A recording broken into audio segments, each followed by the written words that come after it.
सुरळीची वडी म्हटलं की अनेकांना खायला आवडते. यालाच गुजरातमध्ये खांडवी सुद्धा म्हणतात. सुरळीची वडी करायची म्हटली की डोळ्यासमोर येतो तो म्हणजे किचनमधला पसारा. ही सुरळीची वडी खायला जितकी चविष्ट लागते तेवढी करायची म्हटलं की जिकिरीचं काम. पसारा तर येतोच, त्याचबरोबर कढईमध्ये सतत हे पीठ ढवळत बसायला लागतं. त्यात बरोबर झालं की नाही हे ओळखणं सुद्धा कठीण जातं. त्यामुळे कधी पीठ व्यवस्थित शिजत नाही तर कधी खूपच घट्ट होतो, त्याच्या सुरळीच्या वड्या पडतच नाहीत. म्हणूनच आज मी तुम्हाला अशी एक ट्रिक दाखवणार आहे ज्यामध्ये आपल्याला कढईमध्ये सुद्धा पीठ शिजवायचं नाही किंवा कुकरमध्ये सुद्धा शिजवायचं नाही. आजवर कुणीही तुम्हाला दाखवली नसेल इतकी सोपी पद्धत मी तुम्हाला सांगणार आहे. या सुरळीच्या वडीवरून तुम्हाला कळलंच असेल किती सुंदर तयार झाल्या आहेत. पहिल्यांदा जरी तुम्ही ही सुरळीची वडी करत असाल किंवा कधीच कोणता पदार्थ केला नसेल तरी देखील ही वडी पहिल्याच प्रयत्नात तुम्हाला जमेल आणि अतिशय पातळ सुद्धा तयार होतात आणि झटपट 10 ते 15 मिनिटात तयार होतात. चला तर मग लगेचच पाहूया इतक्या मस्त मऊ लुसलुशीत तोंडात टाकताच विरघळणाऱ्या सुरळीच्या वड्या सोप्या पद्धतीने कशा बनवायच्या. नमस्कार, मी प्रेषिताच किचनमध्ये तुम्हा सर्वांचे पुन्हा एकदा खूप खूप स्वागत करते. सुरळीची वडी बनवण्यासाठी सर्वात आधी इथे मी एक मिक्सरचं भांडं घेतलं आहे आणि त्यामध्ये मेजरमेंट कपचा 1 कप भरून बेसन घेणार आहे. रेडीमेड किंवा घरी दळलेलं सुद्धा बेसन तुम्ही वापरू शकता. घरातली कोणतीही एखादी वाटी घ्यायची आणि त्याने सर्व मापं मोजून घ्यायची आहे. त्यानंतर यामध्ये मेजरमेंट कपचा अर्धा कप भरून आपल्याला दही घालायचं आहे. दही शक्यतो ताजं वापरा, फार आंबट असलेलं दही वापरू नका. त्यानंतर इथे मी 1 तिखट मिरची घेतली आहे आणि अर्धा इंच आल्याचे तुकडे घेतले आहेत. मिरच्या कमी तिखट असतील तर 2 घातल्यात तरी देखील चालेल. आता यामध्ये अर्धा चमचा भरून हळद घालायची आहे आणि चवीनुसार मीठ घालायचं आहे. आणि सर्वात शेवटी जेवढं बेसन होतं तेवढंच पाणी वापरायचं आहे. म्हणजे 1 कप एवढं बेसन घेतलं त्यासाठी 1 कप एवढंच पाणी वापरायचं आहे. आता मिक्सरचं झाकण लावायचं आणि मिक्सरला हे चांगलं आपल्याला फिरवून घ्यायचं आहे.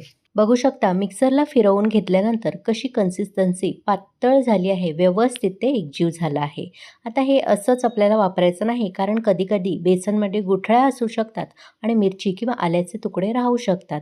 त्यामुळे इथे मी एक बाउल घेतला आहे, त्यावर गाळणी ठेवायची आणि ह्यामधून हे सर्व मिश्रण आपल्याला गाळून घ्यायचं आहे. बघू शकता थोडे थोडे बेसनचे खडे सुद्धा राहिलेले आणि आलं मिरची मोठं मिक्सरचं भांडं असल्यामुळे व्यवस्थित बारीक झालं नाही, फक्त फ्लेवर थोडासा त्यामध्ये उतरला गेला आहे. आलं आणि मिरचीचे आपल्याला तुकडे नको आहेत, त्यामुळे ते गाळून घ्यायचं आहे. फक्त त्याचा फ्लेवर ह्यामध्ये उतरला गेला पाहिजे. आता गॅसवर मी कढई ठेवली आहे, त्यामध्ये 1 ग्लास भरून पाणी घालणार आहे आणि या पाण्यामध्ये एखादी प्लेट उपडी करून ठेवू शकता किंवा एखादा असा स्टँड सुद्धा ठेवू शकता. आता झाकण लावायचं आहे आणि पाण्याला एक चांगली खळखळून उकळी आणायची आहे. पाण्याला उकळी येते तोपर्यंत आपण एक पूर्वतयारी करून घेऊ. त्यासाठी इथे मी 2 प्लेट घेतल्या आहेत, त्याला ब्रशच्या मदतीने थोडंसं तेल लावून घ्यायचं आहे. म्हणजे आपण जे मिश्रण यामध्ये घालणार आहोत ते अजिबात प्लेटला चिकटणार नाही. आता तयार केलेलं सुरळीच्या वडीचं मिश्रण पुन्हा एकदा एखाद्या पळीने एकजीव करून घ्यायचं, कारण बेसन खाली बसू शकतं.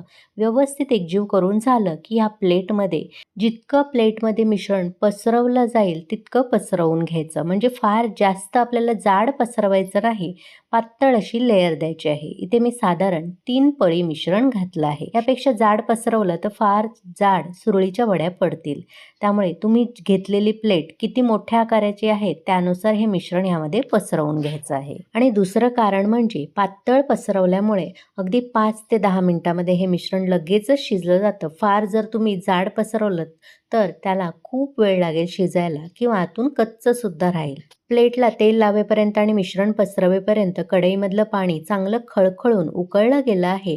आता गॅसची आच मंद करायची आणि ह्यामध्ये आपण जे तयार केलेलं मिश्रण आहे त्याची प्लेट ठेवायची आहे आणि झाकण लावून गॅसची आच मोठी ठेवून 5 ते 10 मिनिटं वाफवून घ्यायचं आहे. इथे 6 ते 7 मिनिटं झाली आहेत. आता मी झाकण उघडून बघते. असं थोडासा हात लावून बघायचा, अजिबात मिश्रण बोटाला चिकटत नाही, म्हणजे ते शिजलं गेलं आहे. आता लगेचच आपल्याला ही प्लेट एखाद्या कापडाने अशी उचलून काढून घ्यायची आहे. अशाच पद्धतीने एक एक करून सर्व प्लेटमध्ये हे मिश्रण भरणार आहे आणि याच पद्धतीने 6 ते 7 मिनिटं हे मिश्रण वाफवून घेणार आहे. तुम्ही घेतलेली प्लेट किती छोटी आहे किंवा मोठी आहे किंवा किती जाड लेयर दिला आहे की पातळ लेयर दिला आहे त्याच्यावर सुद्धा अवलंबून असतं शिजायला किती वेळ लागू शकतो. त्यामुळे मी सांगितलेल्या ट्रिकने फक्त हात लावून बघायचं, चिकट मिश्रण लागत नाही म्हणजे शिजलं गेलं आहे असं समजायचं. पुढच्या 1-2 मिनिटातच ही प्लेट गार झाली आहे. आता या कडा अशा बाजूने सोडवून घ्यायच्या. त्यानंतर सुरीने अशा लांब-लांब पट्ट्या कापून घ्यायच्या. जशा नेहमी आपण सुरळीच्या वड्या करतो, अगदी त्याच पद्धतीने. आता लगेचच ह्याचा असा रोल करून घ्यायचा. बघू शकता किती सुंदर आपली सुरळीची वडी तयार झाली आहे. मस्त गुळगुळीत आणि पातळ सुद्धा. आणि किती सोप्या पद्धतीने सांगितलं आहे मी तुम्हाला. कढईमध्ये बराच वेळ हात दुखवायचा नाही, तासनतास ढवळत राहायचं नाही, मिश्रण शिजलं आहे की नाही हे चेक करण्याची गरज नाही. अतिशय साधी सोपी पद्धत आहे. पहिल्याच प्रयत्नात कोणाला येईल आणि ज्यांना अजिबात कुकिंग येत नाही त्यांच्यासाठी सुद्धा ही पद्धत अतिशय उत्तम आहे. बघू शकता किती भराभर या सुरळीच्या वड्या मी काढून घेत आहे. प्लेटला सुद्धा अजिबात चिकटल्या नाहीत आणि किती सुंदर तयार झाल्या आहेत. अशाच पद्धतीने दुसऱ्या सुद्धा सर्व वड्या मी या प्लेटमध्ये काढून घेणार आहे. तुम्हाला माझी ही आजची सुरळीची वडी बनवण्याची रेसिपी कशी वाटली आणि मी सांगितलेली ट्रिक कशी वाटली, आवडली असेल तर नेहमीप्रमाणे लाईक, शेअर करा. प्रेषिताच किचनला सबस्क्राईब करून नोटिफिकेशनचं ऑलचं बटन दाबायला विसरू नका, जेणेकरून माझ्या अशाच सर्व रेसिपी तुम्हाला लगेचच पाहता येतील. दुसरी प्लेट सुद्धा गार झाली आहे आणि इथे बघू शकता सहज पट्टी मी अशी हातात घेतली आहे. किती पातळ आणि सुंदर तयार झाल्या आहेत. आता लगेचच ह्याचा असा रोल करून घ्यायचा. इथे मी काही सुरळीच्या वड्या करून घेतल्या आहेत. बघू शकता किती सुंदर दिसत आहेत. अजून एक प्लेट गॅसवर शिजत आहे, म्हणजे अजून भरपूर वड्या तयार होतील. मेजरमेंट कपचा 1 कपाचा वापर करून ह्या इतक्या मस्त आणि सुंदर वड्या तयार होतात. आता या वड्या तुम्ही नुसत्याही खाऊ शकता, पण आज या वडीवर आपण एक फोडणी देऊया, म्हणजे आणखीन सुंदर लागतील. त्यासाठी कढल्यामध्ये 1 चमचा तेल मी कडकडीत गरम करून घेतलं आहे. त्यामध्ये अर्धा चमचा मोहरी घालायची. मोहरी छान तडतडू द्यायची. त्यानंतर अर्धा चमचा सफेद तीळ घालायचे.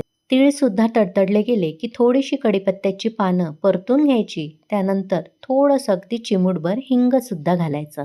आता ही सर्व फोडणी व्यवस्थित अशी एकजीव करून घ्यायची आणि लगेचच या सुरळीच्या वडीवर ओतून घ्यायची. वरून भरपूर अशी बारीक चिरलेली कोथिंबीर घालायची आणि ओलं खोवलेलं खोबरं सुद्धा घालायचं, म्हणजे चवीला अतिशय मस्त लागतात आणि दिसायला देखील सुंदर दिसतात. तुम्ही सुद्धा करून बघा आणि कशा झाल्या ते कमेंट करून मला नक्की कळवा. यातली एक सुरळीची वडी मी तुम्हाला तोडून सुद्धा दाखवते. बघू शकता किती मस्त मऊसूत, अगदी तोंडात टाकताच विरघळणारी वडी तयार झाली आहे.